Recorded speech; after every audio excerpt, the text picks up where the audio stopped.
We have some opportunities coming up to bring in some high-tech and similar type jobs. And in order to do so, we need to expand the district the city has for its LDFA so that we can take advantage of these opportunities. A local development finance authority is very similar to other authorities Marquette's used in the past for its redevelopment. The Downtown Development Authority is a good example. The Marquette Brownfield Redevelopment Authority is another example.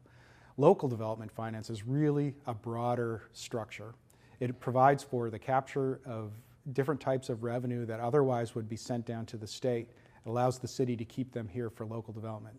So if you think about one tax dollar that's being sent to Lansing, instead staying in Marquette and being matched with 2 to 3 different tax dollars, it gives you an idea of what the powerful ability of a LDFA is to create resources for economic development. And so if you take a look at the kind of things that we need to do next, we need to come to closure on the boundary changes that we're going to put in place for the Local Development Finance Authority. They're being optimized to capture the resources we need to go ahead and set up a smart zone, to participate in things like the next Michigan zone, which will be the topic of other discussion in the future, to make sure that as a community and as a region, we're providing the best opportunity to create opportunity and to link up those ideas and resources necessary to make that outcome happen. The benefit is, particularly in the early years, you want to increase the tax base because it all involves tax increment financing districts, whereas you set a baseline that the city will continue to collect below the baseline. Anything above the baseline, the TIF district will collect for the special purpose. In this case, it would be for the LDFA to help bring in high-tech jobs. There will be no increase in residential taxes as a result. It just says that of the taxes we're currently collecting in these areas, we'll use some of that for startups of certain types of businesses, and particularly in the smart zone, the state will commit some money as well. So we're looking at leveraging city dollars with state dollars as well. Through the smart zone legislation, we would be capturing school taxes, but the state will reimburse 100% the schools' taxes that we are able to capture. So the schools are out nothing.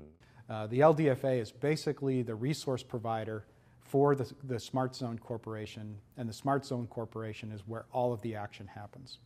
So the type of people you could imagine that we might need to serve on an LDFA would be folks who have experience in finance, people who have experience in business, who know some of the challenges and quirks of what it takes to actually get one started. And the people that we need on a smart zone are folks who are looking for great ideas.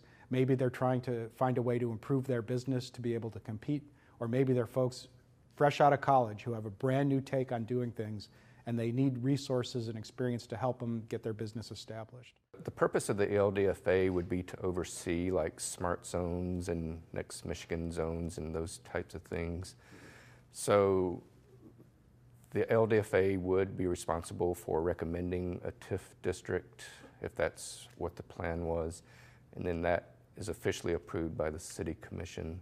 So the LDFA would have oversight for smart zones and any of the other economic development avenues we choose to pursue.